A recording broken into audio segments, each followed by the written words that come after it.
é um ramo que a gente sofre com bastante rotatividade, é um ramo que quase sempre tem um déficit de mão de obra.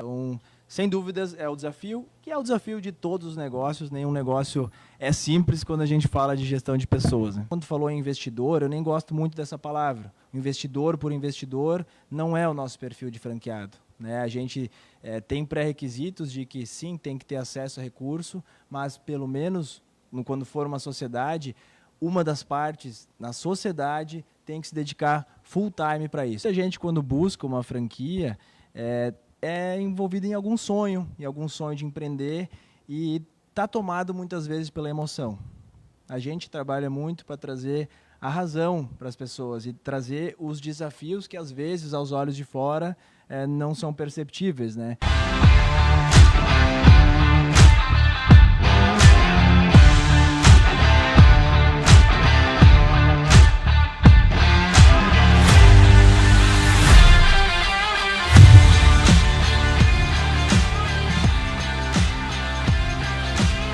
Diferente, imagino que foi desafiadora, chamou a atenção a vinda de vocês para Lajeado. Nós já tínhamos, né, uma boa clientela de Lajeado, né? A gente brinca que sábados era o dia do lajadense ir para Teutônia, porque a gente conhece, né, Teutônia, cidade pequena, a gente conhece bastante gente lá, e nos sábados não tinha ninguém de Teutônia dentro do café, né? A gente dava uma volta no lado de fora, a gente via a placa do carro, era só Lajeado, né? E isso também nos encorajou a dar esse peitaço, né? A ter coragem para, de fato, já começar num lugar que tem hoje 300 metros quadrados só de loja no primeiro piso, né? A contratar uma equipe aí de 22 pessoas, né? Que é 22 vezes maior do que a equipe que a gente começou na nossa outra unidade, né? Tudo isso para fazer para criar um piloto, um modelo que depois a gente pudesse replicar, né? Um time para trabalhar numa atividade que nem vocês desenvolvem, ele é desafiador, né? Como é que vocês montam o time, a equipe? Quais as características? O que é necessário para trabalhar com vocês, trabalhar no Quero Café? Bom, a gente até hoje deixa claro que a gente tem basicamente dois tipos de empresa, né? Uma coisa é a estrutura nossa de franqueadora, que vem crescendo cada vez mais. Hoje já somos em 26 pessoas só no time da franqueadora, que fica sediado em cima do Quero Café aqui de Lajeado. E aí é a estrutura que ajuda a dar suporte, a fazer acontecer o trabalho de toda a rede do Quero Café. E outro cenário é o cenário de loja, são as pessoas que trabalham dentro de uma operação. Então é um perfil um pouco diferente, é um ramo que a gente sofre com bastante rotatividade, é um ramo que quase sempre tem um déficit de mão de obra. Se tu conversar com o Beto aqui no Leopoldo, conversar com todos os estabelecimentos aqui de Lajeado... Faz favor, Beto, entra na roda aqui. O Beto não me deixa mentir, mas é um desafio, né? Trabalhar com... Os horários são um pouco diferentes, né? A operação em Lajeado aí atende ao público das 7 da manhã até as 23. Isso significa que tem pessoas lá dentro das 6h15 até a meia-noite. Então, sem dúvidas, é o desafio, que é o desafio de todos os negócios. Nenhum negócio é simples quando a gente fala de gestão de pessoas, né? Tudo bem, Beto? Tudo ótimo. Muito obrigado por estar nos recebendo aqui. Essa galera aqui, acho que nunca teve tanta gente aqui numa segunda-feira. É o teu prestígio, né? Essa parte que o Matheus está falando sobre a organização de pessoas, como é que tu organiza aqui no Leopoldo? Realmente é o grande desafio da casa? Eu acho que é o grande desafio, é o calcanhar de Aquiles que a gente tem, mas ao mesmo tempo também é um grande diferencial. Porque a gente tem uma dificuldade que as pessoas desse meio, elas não entendem esse tipo de trabalho ainda como uma carreira. Então as pessoas entendem muito mais como uma renda extra, é um período, sei lá, é uma passagem até juntar uma grana para alcançar algum objetivo. Acaba demorando assim para as pessoas entenderem que elas podem viver disso, se desenvolver nesse meio, ganhar dinheiro nesse meio e se realizarem nesse meio. Isso eu acho que é uma coisa bem difícil de colocar na cabeça da galera que vem trabalhar em todos esses lugares, né? Mas também é essa equipe que torna o Quero Café diferente de outro café, é o que torna o Leopoldo diferente de outro bar. Porque cerveja todo mundo tem, coquetéis todo mundo tem, café todo mundo tem. Agora, a energia que esses lugares proporcionam aos clientes, isso é único, isso tu não consegue replicar. Ao meu ver, é uma coisa que o Quero Café conseguiu muito bem. E a gente tenta copiar um pouquinho, né? Fazer isso aqui também. Matheus, como é que é o processo de replicar nas franquias este ambiente, essa característica que o Beto falou? Como é que é? Isso só treinamento não funciona, né? O investidor, quem vai fazer parte do trabalho, vai fazer um investimento numa unidade, como é que ele toma essa água, né? Como é que ele consegue fazer com que o seu negócio realmente ele rode nesse clima que nem vocês criaram um negócio aqui? Bom, a gente tenta atrair pessoas que têm valores e princípios parecidos com o nosso. A gente tem desafios, a gente não acerta todos os dias, a gente não consegue que as coisas saiam sempre como a gente gostaria dentro de uma operação, mas a gente se esforça muito para isso e a gente busca atrair pessoas dessa forma. Então, quando tu falou em investidor, eu nem gosto muito dessa palavra. Investidor por investidor não é o nosso perfil de franqueado. Né? A gente tem pré-requisitos de que sim, tem que ter acesso a recurso, mas pelo menos quando for uma sociedade, uma das partes na sociedade tem que se dedicar full time para isso, porque a gente sabe do desafio que é motivar, treinar, estar junto, dar suporte para o time que está atrás de uma operação. Então, desde o início, desde lá de Teutônia, a gente pensou isso e quanto mais tempo passa, quanto mais experiência a gente adquire, mais isso faz sentido. Cada unidade do Quero Café precisa ter um dono dedicado exclusivamente para aquela literalmente operação. A barriga no balcão. Exatamente.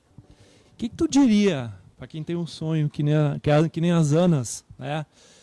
Quem deseja fazer um investimento e botar a barriga no balcão, de tocar um negócio, quero café.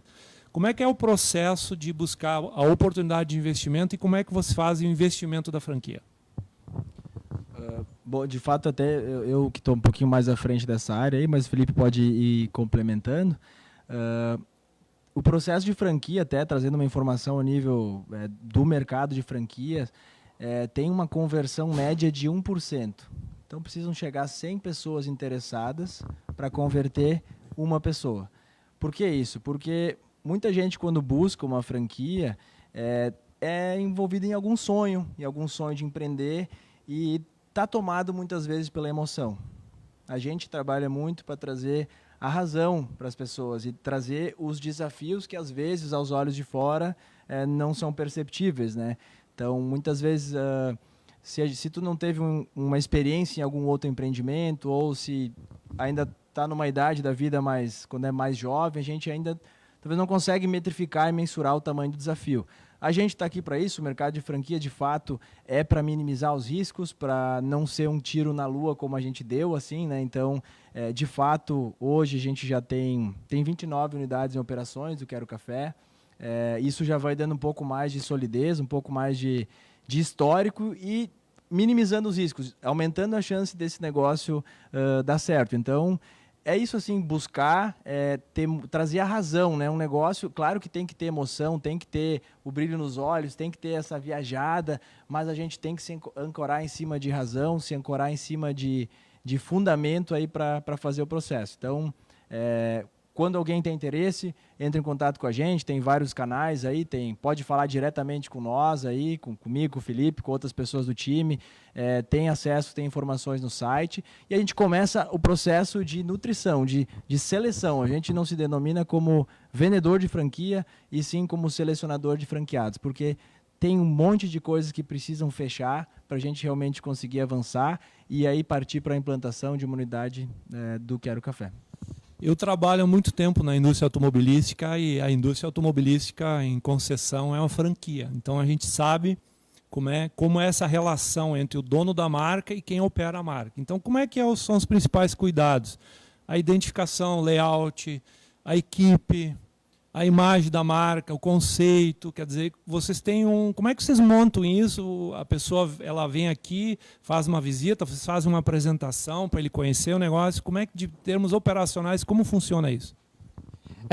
Tem a primeira parte, então, que é a questão no momento da venda da franquia, né, quando acontece, de fato, o início dessa parceria, o franqueado já passa por uma imersão, né, o Matheus, até a gente brinca que a primeira conversa com o operador, né, com o sócio operador, ele tenta convencer a pessoa a não colocar um negócio. A gente passa todos os desafios. Vocês vão no limite. A gente vai no limite para saber se de fato ele está preparado, né? Porque Não adianta, pô, simplesmente a gente vender um sonho, chegar ali na frente a pessoa não está preparada para viver esse sonho, né? Então, a gente já dá um banho de imersão nessa pessoa, né, desde cara. Depois, quando ele passou por todos os pré-requisitos, enfim, decidiu cidade, definir uma operação, tem perfil para tocar uma unidade, aí de fato a gente começa a sequência dos treinamentos, né? A gente divide o treinamento antes da abertura em 3 etapas. A primeira é o onboarding, que é a etapa inicial, que é quando o franqueado vem somente presencialmente ou às vezes de forma remota, né? Em função aí de tudo isso. Ele começa a respirar o negócio. A gente passa a dar treinamento de financeiro, de suprimentos, de operação, de uma forma mais branda e não específica, né? A gente dá um material para ele estudar, enfim, e depois de um mês mais ou menos, aí sim ele volta novamente para um treinamento presencial, e nesse treinamento sim a gente começa a aprofundar questões de gestão de pessoas, gestão financeira, basicamente focada mais nessa parte. E a padronização? E a padronização, né, a gente vamos por 2 etapas. Aí depois disso, o franqueado e mais 9 a 10 pessoas da sua equipe, o barista, o cozinheiro, o coordenador de cozinha, o gerente, eles vêm e passam uma semana aqui com a gente, tendo um treinamento de 3 dias iniciais no nosso centro de treinamento, que fica no 2º piso aqui da nossa unidade de Lajeado, e depois 3 dias práticos na operação de Lajeado, né? Então ele passa aí 6 dias focado, aprendendo para poder replicar isso para a sua cidade.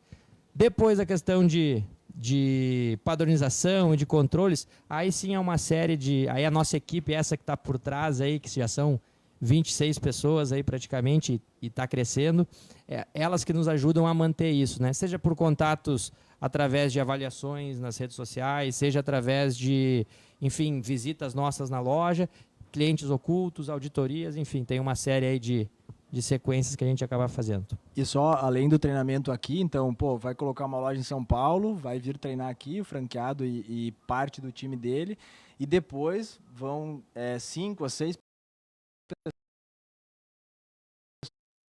pessoas do nosso time fazer a implantação lá. Tem uma equipe tipo de planejamento da rede, que eles chamam, no caso da indústria automobilística, que cuida de toda essa estrutura de suporte a quem adquire e investe na franquia. Isso aí, então tudo isso engloba esse processo de franquia, a gente dá esse suporte, mas é claro que depois do dia a dia é o franqueado. Então, pô, meu time rodou, vai enfrentar desafios de rotatividade, por isso que o franqueado passa pelo treinamento completo.